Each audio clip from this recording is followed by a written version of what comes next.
अच्छा, next type हम discuss कर रहे थे गोस्ट सेल ग्लोकोमा। ये हमारे जो है विट्रस हेमरेज में होता है। जब विट्रस में हेमरेज हो जाए तो तकरीबन 2 हफ्तों के बाद हमारा हीमोग्लोबिन जो है वो रेड ब्लड सेल से लीक करेगा और फिर वो एम्प्टी हो जाएगा स्फेरिकल खाकी कलर्ड सेल्स, ठीक है, जिनको हम गोस्ट सेल कह रहे हैं क्योंकि उसमें से हीमोग्लोबिन जो है वो निकल गया है।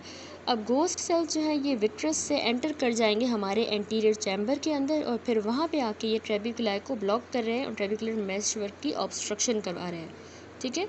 तो ये इसका प्रोसीजर है, सारा मेन कॉज विट्रस में हेमरेज की वजह से। हमने मेडिकल ट्रीटमेंट वैसा ही है जिस तरह प्राइमरी एंगल ओपन ग्लोकोमा का था। एंटीरियर चैम्बर का हम वॉश आउट करेंगे जब मेडिकल ट्रीटमेंट फेल कर जाए to control the intraocular pressure, तो हमने वॉश आउट करना होगा और विट्रेक्टोमी करनी होगी ताकि जो परसिस्टेंट विट्रस हेमरेज है वो निकाल सके, रिमूव कर लें हम। अगली टाइप आती है पोस्ट ऑपरेटिव ग्लोकोमा यानी ऑपरेशन के बाद।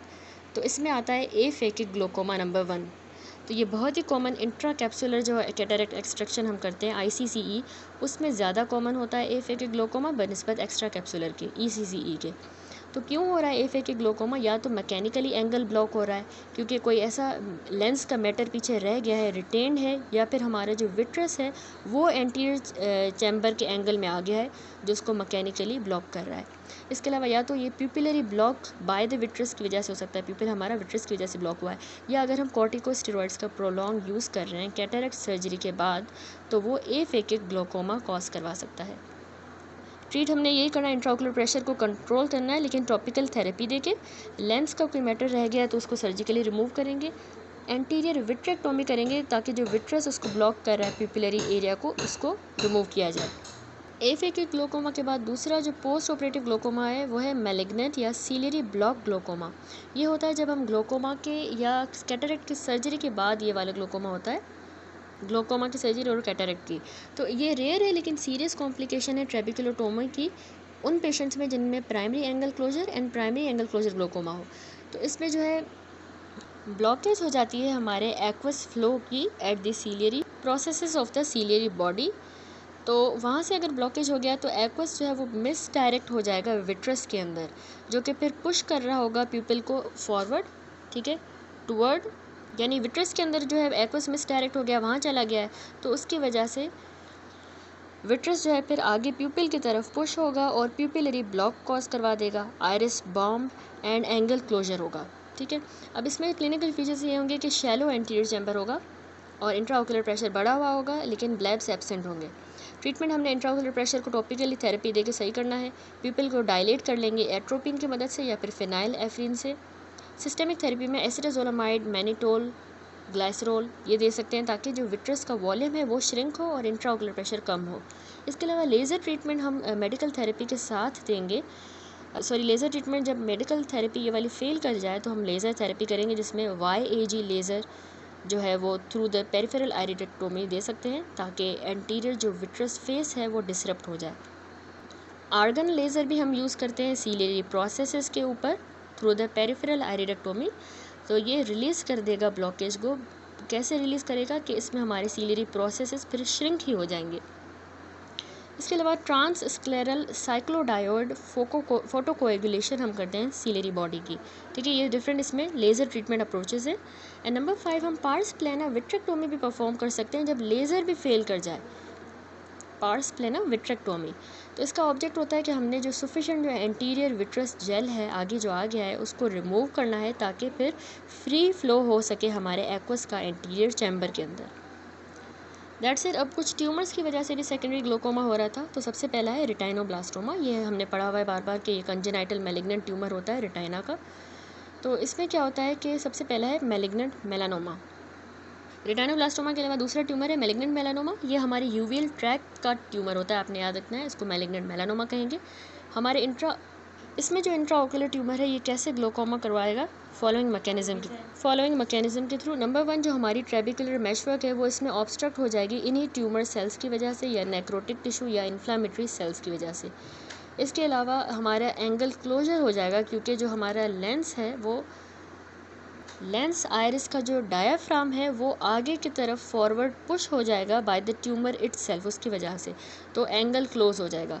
इसके अलावा न्यूवास्कुलराइजेशन भी हो सकती है इस ट्यूमर में हमारे एंगल की, तो फाइब्रोवास्कुलर मेम्ब्रेन बन जाएगी वहाँ पे। और ट्रीटमेंट जो है हमने इसमें जो कॉज है उसी को सही करना है और ट्रीट करेंगे हम इस कंडीशन को। हमने फिर कहा कि ट्रॉमा की वजह से भी सेकेंडरी ग्लोकोमा होगा। ट्रॉमा में आपने याद रखना है कि एंगल रिसेशन क्लीवेज ग्लोकोमा होता है। ब्लंट अगर हमारी ओक्यूलर ट्रॉमा हो जाता है तो उससे हमारा एंटीरियर सरफेस जो है सीलियरी बॉडी का, ट्रेबिकुलर मेशवर्क, ये सारे जो है डैमेज हो जाएंगे। तो उसके बाद पीछे फाइब्रोसिस होगी, तो फाइब्रोसिस होने की वजह से एंगल ही ब्लॉक हो जाएगा। ठीक है, फाइब्रोसिस हीलिंग का पार्ट है, हमें पता है।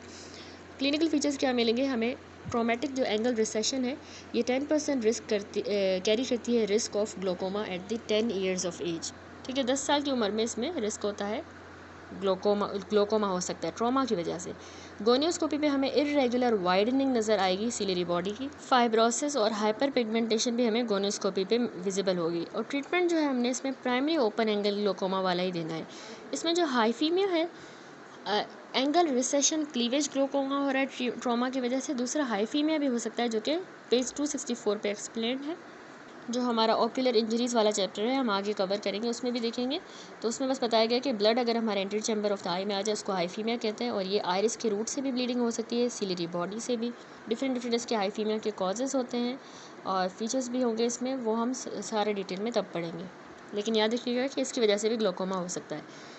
अगली टाइप है स्टेरॉयड इंड्यूस्ड ग्लोकोमा। अब टॉपिकली और सिस्टेमिकली जो हम स्टेरॉयड यूज़ करते हैं तो उनसे भी ग्लोकोमा हो सकता है फॉलोइंग सजेस्टेड मैकेनिज्म के थ्रू। एक तो स्टेरॉयड्स हमारी जो फैगोसाइटिक एक्टिविटी होती है हमारे एंडोथेलियल सेल्स की, जो ट्रेबिकुलर मेशवर्क को लाइन कर रहे हैं एंडोथेलियल सेल्स, उनकी फैगोसाइटिक एक्टिविटी सप्रेस हो जाती है स्टेरॉयड्स की वजह से। तो उसके नतीजे में एक्वस ह्यूमर की डेब्रिस हमारे ट्रेबिकुलर मेशवर्क में डिपॉजिट होना शुरू हो जाएगी। दूसरा, स्टेरॉयड्स क्या करते हैं, हमारे जो हाइड्रोलाइजिंग एंजाइम्स होते हैं उनके रिलीज़ को इनहिबिट कर देंगे। लाइसोसोम से ये हाइड्रोलाइजिंग एंजाइम रिलीज़ ही नहीं होंगे तो क्या होगा, ग्लाइकोसैमिनोग्लाइकेंस जो है वो ट्रेबिकुलर मेशवर्क में परसिस्ट करेंगे और डीपॉलीमराइज ही नहीं हो पाएंगे और वो रिटेन करेंगे वाटर को हमारे एक्स्ट्रा सेलुलर स्पेस में। तो इससे और ज़्यादा नैरोइंग हो जाएगी ट्रेबिकुलर स्पेस की और एक्वस आउटफ्लो भी कम हो जाएगा और एंड रिजल्ट ग्लोकोमा हो जाएगा, जिसको स्टेरॉयड इंड्यूस्ड ग्लोकोमा कह रहे हैं। अब इसके जो क्लिनिकल फीचर्स है वो सेम ही है जिस तरह प्राइमरी ओपन एंगल ग्लोकोमा में थे। ट्रीटमेंट जो है इसका यही है कि हमने स्टेरॉइड्स यूज़ करना स्टॉप करना होगा और उसकी फ्रीक्वेंसी या फिर कम करनी होगी। इंट्राओकुलर प्रेशर को कंट्रोल करना है as a primary open angle glaucoma. Laser trabeculoplasty भी इसमें इफेक्टिव रह सकती है। लास्ट टाइप है इंक्रीज्ड एपिस्क्लेरल वीनस प्रेशर। तो जब कैरोटिड कैवर्नस फिस्टुलास बन जाते हैं तो उसमें एपिस्क्लेरल वीनस प्रेशर हमारा बढ़ जाता है। जिस तरह फिगर में दिखाया गया है, कंजक्टाइवल वास्कुलर देखें इनगोर्जमेंट हो गई। हमारी इंटरनल कैरोटिड आर्टरी रप्चर कर जाए कैवर्नस साइनस के अंदर तो उससे हमारा एपिस्क्लेरल वीनस प्रेशर बढ़ जाएगा, जो कि एक्वस के जो आउटफ्लो है उसको इम्पेयर कर देगा और उसकी वजह से फिर इंट्राओकुलर प्रेशर बढ़ जाएगा। इसका ट्रीटमेंट इसके कॉज पे ही अंडरलाई करता है। That's it. नेक्स्ट टॉपिक है इस चैप्टर का कंजेनाइटल ग्लोकोमा। अब इसकी डिफरेंट क्लासिफिकेशन है। एक तो ट्रू कंजेनाइटल ग्लोकोमा होता है जो 40% होगा, इसमें इंट्राओकुलर प्रेशर जो है बर्थ के टाइम पे ही बढ़ा हुआ होगा। दूसरा ये ट्रू हो गया। प्राइमरी दूसरा होता है प्राइमरी इन्फेंटाइल ग्लोकोमा, ये 55% होता है। इसमें जो है 3 साल की उम्र के बाद जो है 3 साल के अंदर अंदर इंट्राओकुलर प्रेशर बढ़ेगा। जुवेनाइल ग्लोकोमा में क्या होता है, इसको सेकेंडरी ग्लोकोमा भी कहते हैं। इंट्राओकुलर प्रेशर 3 से 6 साल की उम्र के दरमियान बढ़ेगा और ये बहुत ही लीस्ट कॉमन टाइप है। और क्यों हो रही है जुवेनाइल वाली, उसमें फर्दर टाइप्स हैं। एक तो ऑक्यूलर कोई डेवलपमेंटल एनोमलीज हुई हैं, जैसे कि एंटीरियर सेगमेंट की या डिस्जेनेसिस हो गई है, या एन आयराइडिया, आयरस ही नहीं है, या कोई ऑक्यूलर डिजीज़ हो सकती है जैसे persistent hyperplastic primary vitreous, रेटाइनोपैथी of prematurity या रेटाइनोब्लास्टोमा। इसके अलावा कुछ सिस्टेमिक डिसऑर्डर्स जैसे कि फैकोमेटोसिस, जिसको हम स्टर्ज वेबर सिंड्रोम कहते हैं, इसकी वजह से भी जुवेनाइल ग्लोकोमा हो सकता है। अब सबसे पहले डिटेल में देखते हैं प्राइमरी इन्फेंटाइल ग्लोकोमा, जो कि हमने कहा 3 साल की उम्र में इंट्राओकुलर प्रेशर बढ़ जाएगा और ये 55% ऑफ ग्लोकोमा यही टाइप होती है। तो इसकी डेफिनेशन देखें, primary infantile glaucoma is a glaucoma जो कि कॉज हुआ है by the impaired aqueous outflow. क्यों हो रहा है इम्पेयर्ड एक्वस आउटफ्लो? क्योंकि हमारे एंटीरियर चैम्बर एंगल की जो है वो मेल डेवलपमेंट हुई है, जिसको हम ट्रेबिकुलो डिसजेनेसिस कहते हैं। अब ये प्राइमरी इन्फेंटाइल ग्लोकोमा जो टर्म है ये हम यूज़ करते हैं ग्लोकोमा को जो कि मीट करे फॉलोइंग क्राइटेरिया को। एक तो इसमें जो एंगल है उसकी कोई एनॉमली प्रेजेंट होगी बर्थ के टाइम पे। दूसरा, इंट्राओकुलर प्रेशर जो है उस बच्चे के फर्स्ट ईयर ऑफ लाइफ में बढ़ा हुआ होगा और साथ में हमें जो है आई में या एडनेक्सा में कोई भी एसोसिएटेड एनॉमली नहीं मिलेगी। तो ये क्राइटेरिया मीट होगा तो प्राइमरी इन्फेंटाइल ग्लोकोमा कहलाएगा। इसका इंसिडेंस देखिए ज़्यादातर 50% ऑफ द केसेस जो है पीडियाट्रिक ग्लोकोमा को कॉन्स्टिट्यूट करता है और 1:10,000 बर्थ इसका इंसिडेंस है। फैमिली हिस्ट्री 10 to 12% केसेस में होती है। दोनों आइज़ में ये होता है 70% केसेस में बायलिटरली। मेल्स में ये 65% ज़्यादा कॉमन है। इंट्राओकुलर प्रेशर इसमें याद रखिएगा बर्थ के टाइम पे 40% बढ़ा हुआ होगा, लेकिन पहले जो 6 महीने होते हैं लाइफ के उसमें 80% तक इसका प्रेशर बढ़ सकता है, लेकिन 1 ईयर ऑफ एज में 90% तक ज़्यादा हो जाएगा। अब इसकी इटियोलॉजी डिफरेंट है, डिफरेंट कॉजेज़ हैं। ये जनरली एक्सेप्टेड फैक्ट है कि हमारे जो इसमें डेवलपमेंटल डिफेक्ट आ जाता है एंगल का, लेकिन नेचर उस डिफेक्ट की अभी तक अननोन है, वो सोर्स ऑफ डिबेट है। ठीक है, तो डेवलपमेंटल एनॉमलीज कौन सी हो सकती है? या तो बार्कन्स मेम्ब्रेन जो है उसकी प्रेजेंस हो सकती है ट्रेबिकुलम के फ्रंट पे। ये एक इम्परफोरेट मेम्ब्रेन होती है जो कि एंगल के ऊपर ट्रेबिकुलर मेशवर्क वगैरह को कवर करके रखती है, तो वो परसिस्ट कर रही होगी इन फ्रंट ऑफ द ट्रेबिकुलम। या तो हमें सेलुलर मेम्ब्रेन की प्रेजेंस मिल सकती है in front of the trabecular meshwork. Trabecular dysgenesis हो सकती है, यानी कि मेल डेवलपमेंट हो सकती है हमारे ट्रेबिकुलर मेशवर्क की। जक्स्ट्रा कैनेलिकुलर कंपोनेंट थिकन भी हो सकता है। श्लेम कनाल जो है उसकी मेल डेवलपमेंट हो सकती है। हमारे जो आयरिस है और सीलियरी बॉडी उनकी एंटीरियरली इंसर्शन हो सकती है, दैट इज़ कि हमारा आयरिस और सीलियरी बॉडी ट्रेबिकुलर मेशवर्क के आगे आ जाएंगे एंटीरियरली। तो इस वजह से ये डेवलपमेंटल इस तरह की एनोमलीज की वजह से ये प्राइमरी इन्फेंटाइल ग्लोकोमा हो रहा है। क्लिनिकली क्या फीचर्स मिलेंगे? सिम्टम्स जो है वो पेशेंट जो प्राइमरी कंजेनाइटल ग्लोकोमा को उसमें फॉलोइंग प्रेजेंटेशन होगी। उसको लैक्रिमेशन होगी, फोटोफोबिया, ब्लेफारोस्पाज्म जो कि ज़्यादातर कॉर्नियल हेज के साथ एसोसिएटेड होगा। अब ये इस तरह के लैक्रिमेशन, फोटोफोबिया, ब्लेफारोस्पाज्म ये इस तरह के सिम्टम्स क्यों हो रहे हैं? क्योंकि हमारी कॉर्नियल नर्व्स स्टिमुलेट हो रही हैं एलिवेटेड प्रेशर की वजह से। कॉर्नियल हेज हमने कहा हमें मिल रहा है, यानी कॉर्नियल क्लाउडिंग। क्यों? क्योंकि इसमें डिफ्यूज़ एडिमा हो रही है जो कि इंट्राओकुलर प्रेशर बढ़ने की वजह से सेकेंडरी एडिमा हो रहा है।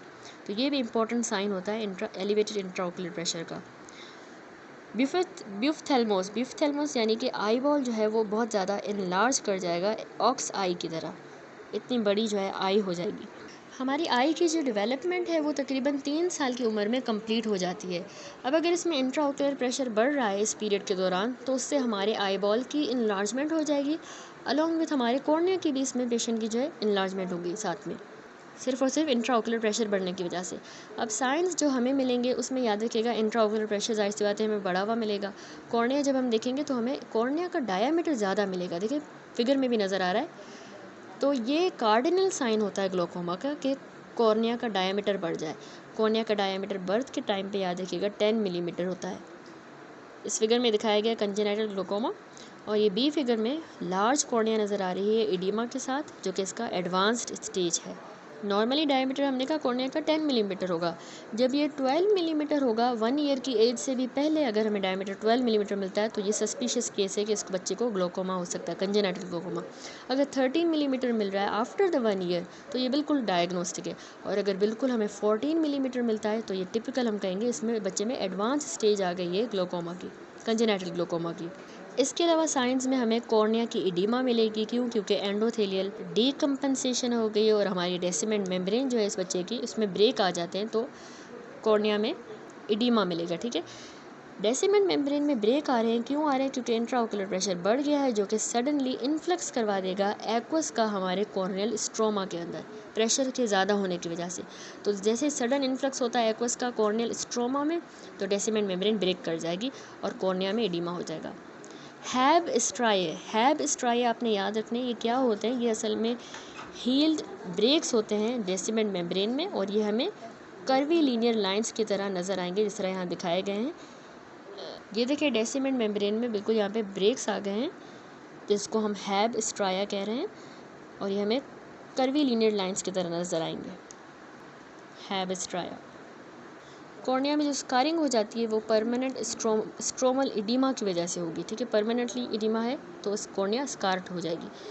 इसके अलावा साइन जो है एंटीरियर चैम्बर, इसमें आपने याद रखना है हमें डीप मिलता है कंजेनाइटल ग्लोकोमा में। आयरिस हमें ट्रेम्युलसनेस मिलेगा, यानी वो डांसिंग आयरिस मिलेगा। लेंस की सबलक्सेशन मिलती है क्योंकि जोन्यूल्स रप्चर कर गए हैं। क्यों रप्चर हुए हैं? क्योंकि आई बॉल का साइज़ बहुत ज़्यादा बढ़ गया है, तो लेंस सबलक्सेट कर जाएगा। एक्सियल मायोपिया हो रहा है क्योंकि हमारा आई बॉल इसमें इनलार्ज हो गया है। गोनियोस्कोपी पे हमें डायरेक्ट गोनियो लेंस यूज़ करेंगे तो हमें एंगल के स्ट्रक्चर्स की एनॉमलीज मिलेंगी, और जब हम ऑफ्थेल्मोस्कोपी करेंगे तो हमें ग्लोकोमेट्रिस कपिंग जो हमने डिस्कस की शुरू में चैप्टर में वो मिल सकती है। विजुअल एक्विटी भी इस बच्चे की रिड्यूस हो जाएगी as a result of optic atrophy. ठीक है, एट्रोफी हो गई तो इस वजह से, और कॉर्निया में क्लाउडिंग हो गई है, एस्टिग्मेटिज्म भी हो सकता है, हाई मायोपिया, एम्ब्लायोपिया, और रेयरली जो है लेंस भी डिसलोकेट कर सकता है। तो कैसे हमने प्राइमरी इन्फेंटाइल ग्लोकोमा को डायग्नोज करना है, इसकी डायग्नोस्टिक में जो इंपॉर्टेंट फीचर्स हैं प्राइमरी कंजेनाइटल ग्लोकोमा के, वो इंट्राओकुलर प्रेशर बढ़ा हुआ होगा, कॉर्निया का डायमीटर हमने देखा ज़्यादा हो गया, इनलार्ज हो गया, गोनियोस्कोपिक फाइंडिंग्स हमने देखी सारी, और फंडोस्कोपी पे हमें ऑप्टिक डिस्क के चेंजेस मिलेंगे, कपिंग वगैरह। तो हमारी डिफरेंशियल डायग्नोसिस क्या होगी इन्फेंटाइल ग्लोकोमा में, उसमें बहुत सी और कंडीशंस भी हो सकती हैं जिनके बिल्कुल ऐसे ही इसी तरह के सिमिलर फीचर्स होते हैं। तो नंबर 1 हमारी डिफरेंशियल में रेज्ड इंट्राओकुलर प्रेशर की वजह से रेटाइनोब्लास्टोमा भी डिफरेंशियल में आ सकता है, रेटाइनोपैथी ऑफ द प्रीमेच्योरिटी, और persistent hyperplastic primary vitreous. Number 2 excessive tearing जो हो रही है वो कंजेनाइटल नेज़ोलैक्रिमल डक्ट ऑब्स्ट्रक्शन की वजह से। नंबर 3 कॉर्निया की इनलार्ज हो रही है, तो हमें मैगेलो कॉर्निया में भी इनलार्ज कॉर्निया मिलती है, हाई मायोपिया में भी, ये भी डिफरेंशियल हो सकते हैं। कॉर्निया में हमने देखा क्लाउडिंग हो रही है इसमें, तो बर्थ ट्रॉमा में भी क्लाउडिंग हो जाती है कॉर्निया की, इन्फ्लामेटरी कॉर्नियल डिजीज़ में भी, हेरिडिटरी कॉर्नियल डिजीज़ में, कैरोटोमलेशिया और कॉर्नियल मेलफॉर्मेशन, इन सब में भी कॉर्निया की क्लाउडिंग होती है, तो ये भी डिफरेंशियल में हो सकता है। ट्रीटमेंट अब आता है, तो प्राइमरी कंजेनाइटल ग्लोकोमा का ट्रीटमेंट जो है, इसकी मैनेजमेंट हमेशा सर्जिकल होती है।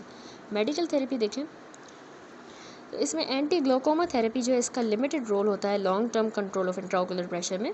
ठीक है, लिमिटेड रोल ही है, तो ये सिर्फ हम टेम्परेरी मेजर की तरह यूज़ कर सकते हैं एंटी ग्लोकोमा थेरेपी सर्जरी से बिल्कुल पहले, ताकि कॉर्निया को क्लियर किया जा सके फॉर द गोनियोस्कोपी, ऑफ्थेल्मोस्कोपी या सर्जरी के लिए, तो इसलिए हम एंटी ग्लोकोमा ड्रग्स दे सकते हैं। अब ये ड्रग्स कौन सी हैं? प्रोस्टाग्लैंडिन एनालॉग्स होते हैं, जैसे कि लेटेनोप्रोस्ट और ट्रेवोप्रोस्ट हम 1 a डे दे सकते हैं। बीटा ब्लॉकर्स हम देंगे, जैसे बेटाक्सोलोल या टेमोलोल 2 times daily. Topical carbonic anhydrase inhibitor जैसे डोरजोलामाइड 2 times a डे। मियोटिक्स जो है ना, ये याद रखिएगा इतने यूज़ के नहीं है, क्योंकि ये हमारा आउटफ्लो जो है एक्वस ह्यूमर का वो बढ़ा नहीं सकते ड्यू टू द एंगल के एनामलीज की वजह से, तो ये फ़ायदे के नहीं है। एंड नंबर 5 है ब्रिमोनिडीन, जो कि अल्फ़ा 2 एगोनिस्ट होता है, इससे बहुत ज़्यादा सिग्निफिकेंट CNS डिप्रेशन हो जाता है, नींद भी आती है, सोमनोलेंस, हाइपोटेंशन होता है, ब्रेडीपीनिया यंग पेडियाट्रिक पेशेंट्स में, तो ये हमने इन्फेंट्स में अवॉइड करना है, टोडलर्स को भी हम नहीं दे सकते, और जो ओल्डर चिल्ड्रन है उनमें भी हमने ये कॉशियसली देना होता है, अल्फ़ा 2 एगोनिस्ट ब्रिमोनिडीन।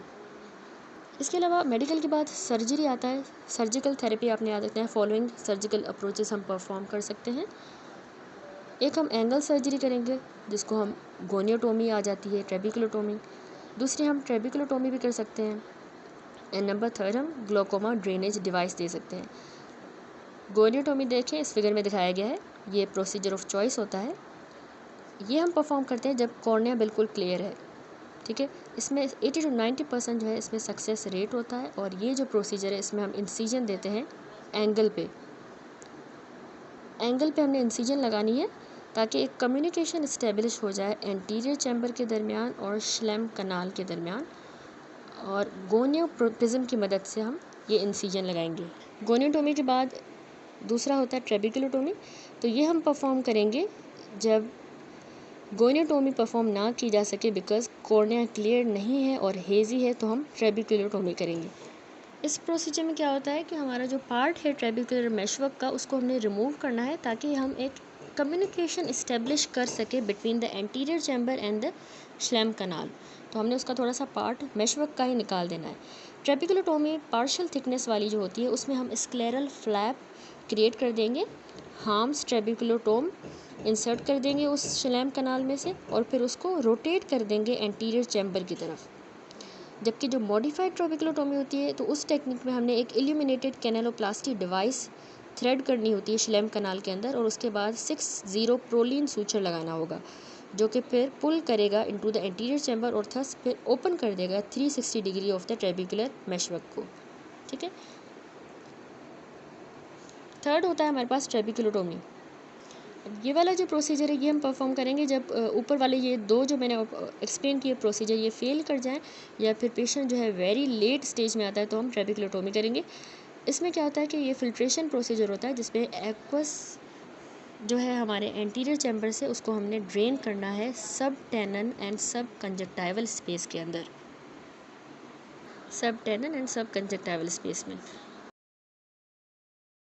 लास्ट होता है ट्रीटमेंट ऑप्शन लेज़र थेरेपी, जिसमें हम डायोड लेज़र क्रायो अब्लेशन करेंगे। इस प्रोसीजर में जो सीलियरी प्रोसेस होता है उसको हमने डिस्ट्रॉय करना है लेज़र की मदद से, जो कि फिर डिक्रीज्ड एक्वस ह्यूमर सिक्रीशन करवाएगा। अब आता है topic surgical procedures in the glaucoma. Glaucoma जो है ये ग्रुप ऑफ डिसऑर्डर है जहाँ पे फॉलोइंग सर्जिकल प्रोसीजर्स हम परफॉर्म कर सकते हैं। नंबर 1 आयरिडेक्टोमी, गोनियोटोमी, ट्रेबिकुलोटोमी, दूसरा ट्रेबिक्यूलेक्टोमी, ठीक है, और non penetrating filtration surgery, cyclodialysis, cyclocryotherapy, artificial shunt, laser therapy. Laser में भी फर्दर 4 टाइप्स हैं, argon laser trabeculoplasty, selective laser trabeculoplasty, micropulse laser trabeculoplasty और diode laser cyclo ablation. And last में एंटी मेटाबोलाइट से भी हम ट्रीट कर सकते हैं। अच्छा, सबसे पहला है आयरिडेक्टोमी। इसका जो प्रोसीजर है उसमें हम क्या करते हैं, एक होल क्रिएट कर देते हैं पेरिफेरी ऑफ द कॉर्निया के अंदर, आइरिस के अंदर, ठीक है, तो ताकि जो एक्वस है वो इजीली पास कर जाए पोस्टीरियर चैम्बर से एंटीरियर चैम्बर के अंदर, तो हमने होल बना दिया है। इसकी इंडिकेशन क्या होती है, ये हम प्रोफाइलेक्टिक प्रोसीजर की तरह in the primary angle closure glaucoma में करते हैं ताकि इंट्राओक्यूलर जो है प्रेशर की एलिवेशन को प्रिवेंट किया जा सके during the relative pupillary block. तो प्राइमरी एंगल क्लोजर ग्लोकोमा में हमने ये प्रोफाइलेक्टिकली करना होता है। दूसरा हमने प्रोसीजर कहा गोनियोटोमी। इसमें गोनियोटोमी में क्या होता है कि सुपरफिशियल हम इंसिजन दे देते हैं anterior aspect of the trabecular meshwork में अंडर द गोनियोस्कोप कंट्रोल, ताकि एक कम्युनिकेशन इस्टेब्लिश किया जा सके between the anterior chamber and the Schlemm canal. देखिए, इन दोनों का कम्युनिकेशन बनाने के लिए हमने इसके anterior aspect of the trabecular meshwork पे एक इंसिजन देनी है। अब इसकी इंडिकेशन जो है ये हम कंजेनाइटल ग्लोकोमा जिसमें क्लियर कॉर्निया होती है उसमें ये करते हैं गोनियोटोमी, और ये प्रोसीजर ऑफ चॉइस होता है कंजेनाइटल ग्लोकोमा में। इसका सक्सेस रेट तकरीबन 80 to 90% केसेस में होता है, सक्सेसफुल होता है, ठीक है। तो ट्रेबिकुलर मेशवर्क के एंटीरियर एस्पेक्ट पे हमने एक इंसिजन दे दी इसमें। उसके अलावा होता है ट्रेबिकुलोटोमी। इसका प्रोसीजर है कि हमारा जो ट्रेबिकुलर मेशवर्क है उसको हमने ब्रोकन डाउन करना है by passing a trabeculotome into the Schlemm canal, और फिर हम उसको रोटेट करेंगे एंटीरियर चैम्बर के अंदर।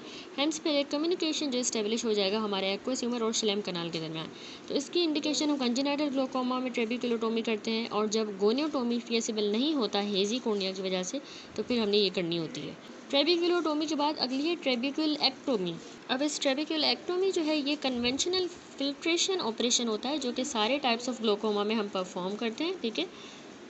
यहाँ पे ये फिगर देखिए, इसमें ट्रेबिकुलेक्टोमी की गई है, ये स्क्लेरल फ्लैप है, यहाँ पे ये कंजक्टाइवल फ्लैप है, और यहाँ पे जो है आयरिस टिश्यू हमें नज़र आ रहा है फॉर द आयरिडेक्टोमी। इस फिगर में भी दिखाया गया है कि ट्रेबिकुलेक्टोमी की गई है, ये फिल्ट्रेशन ब्लैब है, और यहाँ पे पेरिफेरल आयरिडेक्टोमी की गई है। ये जो फिगर है इसमें भी ट्रेबिकुलेक्टोमी है जिसमें हमें फिल्ट्रेशन ब्लैब यहाँ पे नज़र आया है, जबकि यहाँ पे बिल्कुल पैटेंट पेरिफेरल आयरिडेक्टोमी हुई है। अब ये ट्रेबिकुलेक्टोमी जो है ना ये सक्सेसफुल होता है तकरीबन 85% ऑफ द केसेस में, और इससे हमारा इंट्राओक्यूलर प्रेशर लोअर हो जाता है कि हम एक फिस्टुला बना देते हैं, ठीक है, जो अलाउ करेगा एक्वस को to pass from the anterior chamber into the sub Tenon space के अंदर इस फिस्टुला की मदद से जाएगा और सब कंजक्टाइवल स्पेस में अब ये फ्लो करेगा। अब इसके ट्रेबिकुलेक्टोमी के इंडिकेशन है कि ये सारे टाइप ऑफ ग्लोकोमा में प्रोसीजर ऑफ चॉइस होता है, पार्टिकुलरली जो प्राइमरी ग्लोकोमास होते हैं। अब इसमें डिफरेंट स्टेप्स होते हैं। सबसे पहले हमने एनेस्थीसिया देना होता है, ये प्रोसीजर हम लोकल या जनरल एनेस्थीसिया में कर सकते हैं, एज ऑफ द पेशेंट भी डिपेंड करता है। दूसरा, हमने ग्लोब का जो एक्सपोजर करना होता है आई स्पेक्युलम की मदद से। फिर ब्रिडल सूचर जो है ये सूचर होता है जो कि हम सुपीरियर रेक्टस से पास करेंगे ताकि जो है मोबिलिटी हमारे आई बॉल की उसको कंट्रोल किया जा सके और हमें सुपीरियर लिम्बस का जो है वो एक्सपोजर हो। फिर हमने कंजक्टाइवल फ्लैप जो है, एक कंजक्टाइवा का फ्लैप जो है अलोंग विद द टेनन, वो हमने फैशन करना है या तो फोनिक्स की बेस से या लिम्बल बेस्ड। स्क्लेरल फ्लैप भी होता है, पार्शियल थिकनेस का स्क्लेरल फ्लैप तकरीबन 3 to 4 millimeter hinged at the limbus, उसको हमने डाइसेक्ट कर देना है टिल क्लियर कॉर्निया नहीं आ जाती। फिर हम पैरासिंथेसिस बनाएंगे अदर साइड पे in the superior temporal clear cornea. Deep sclerotomy करते हैं, यानी एक deep scleral block 1.5 to 2 millimeter का हमने एक्सरसाइज करना होता है anterior to the scleral spur, जो मैंने आपको दिखाया था ना, उस स्पर के बिल्कुल एंटीरियरली, तो उसमें हमारा ट्रेबिकुलर मेशवर्क होगा। फिर हम पेरिफेरल आयरिडेक्टोमी, ठीक है, तो फिर उसके बाद हम पेरिफेरल आयरिडेक्टोमी परफॉर्म करेंगे और स्क्लेरल फ्लैप को देन हमने क्लोज करना होता है, उसको रीपोजिशन कर देंगे और फिर सूचर लगा देंगे 10x10 नायलॉन सूचर। उसके बाद हमने कंजक्टाइवल फ्लैप का भी क्लोजर करना होता है, कंजक्टाइवल को सूचर लगा लेंगे 10x10 नायलॉन सूचर, और फिर रीफॉर्मेशन करनी होती है एंटीरियर चैम्बर की। तो उसके लिए हम क्या करेंगे, बैलेंस्ड सॉल्ट सॉल्यूशन जो है वो हमारे एंटीरियर चैम्बर में इंजेक्ट कर देंगे पैरासिंथेसिस के थ्रू, ताकि इस फिस्टुला की पेटेंसी को चेक किया जा सके, टेस्ट किया जा सके। देन हमने टॉपिकल साइकोप्लेजिक 1% इंस्टिल करना होगा। सब कंजक्टाइवल इंसीजन देंगे हम, तो इसमें जो है सब कंजक्टाइवल इंजेक्शन में एक हम कॉम्बिनेशन देते हैं स्टेरॉइड्स का भी और एंटीबायोटिक्स का, वो हम इन्फीरियर कंजक्टाइवा में इंजेक्ट कर देते हैं, और लास्ट में हमने पैड और बैंडेज अप्लाई करना होगा। ठीक है, अगली सर्जरी है नॉन पेनिट्रेटिंग फिल्ट्रेशन सर्जरी। अब इसमें क्या होता है कि नॉन पेनिट्रेटिंग फिल्ट्रेशन सर्जरी में हमारा एंटीरियर चैम्बर में हम एंटर नहीं करेंगे और जो इंटरनल ट्रेबिकुलर मेशवर्क है उसको बिल्कुल प्रिजर्व ही रखेंगे। तो एक्वस जो ह्यूमर है वो पास करेगा हमारे एंटीरियर चैम्बर से through the trabecular meshwork into the sub Tenon space and सब कंजक्टाइवल स्पेस में आ जाएगा। ठीक है, ये एक्वस ह्यूमर। इसका फ़ायदा ये है कि इससे पोस्ट ऑपरेटिव ओवर फिल्ट्रेशन के कॉम्प्लिकेशन से बचा जा सकता है, कम हो सकती हैं। ठीक है, वो complications post operative over filtration की, और हाइपोटोनी जो हो जाती है ट्रेबिकुलेक्टोमी के बाद, तो वो भी रिड्यूस हो सकता है उसका इंसिडेंस। नुकसान इसका ये है कि इससे हमारा इंट्राओक्यूलर प्रेशर जो है वो उसका लेवल कंट्रोल होगा, इज़ वो इतना ज़्यादा नहीं है, इन्फीरियर है बनस्बत कन्वेंशनल ट्रेबिकुलेक्टोमी के। इसकी जो मेन इंडिकेशन होती है नॉन पेनिट्रेटिंग फिल्ट्रेशन सर्जरी की, वो प्राइमरी ओपन एंगल ग्लोकोमा में हम करते हैं। इसमें फर्दर टाइप्स होती है, एक डीप स्क्लेरोटोमी करते हैं, दूसरा विस्को कैनेलोस्टोमी। डीप स्क्लेरोटोमी में हम क्या करते हैं, हम डीप एक स्क्लेरल फ्लैप जो है वो फैशन करेंगे और एक्सरसाइज कर देंगे, और पीछे जो है डेसिमेंट मेम्ब्रेन को छोड़ देंगे और ट्रेबिकुलम को भी एज अ विंडो, जहाँ से फिर एक्वस सीपेज होता रहेगा फ्रॉम द एंटीरियर चैम्बर।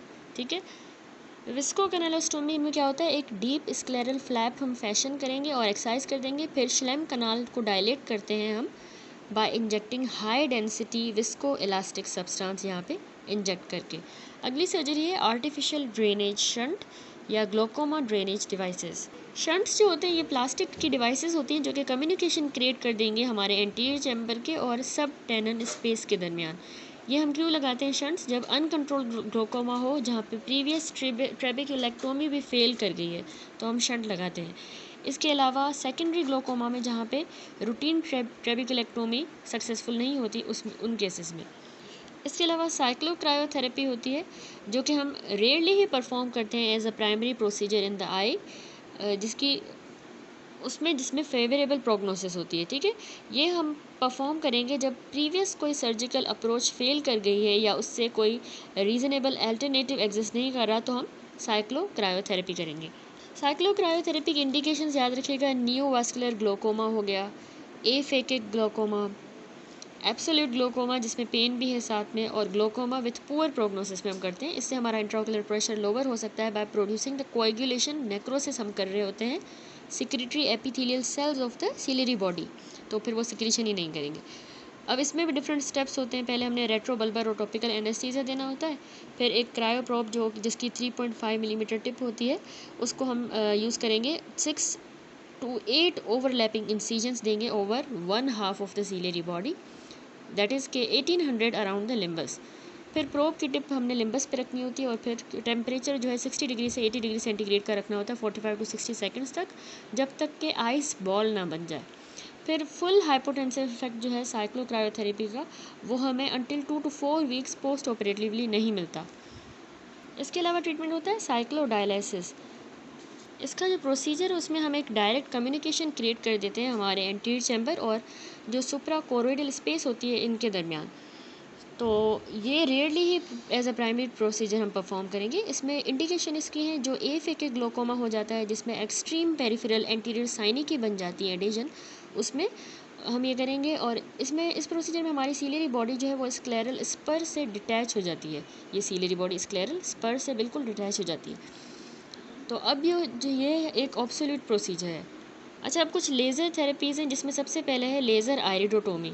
ये जो लेज़र आयरिडोटोमी होती है इसमें हम ये प्राइमरी एंगल क्लोजर ग्लोकोमा में हमने परफॉर्म करनी होती है, ठीक है।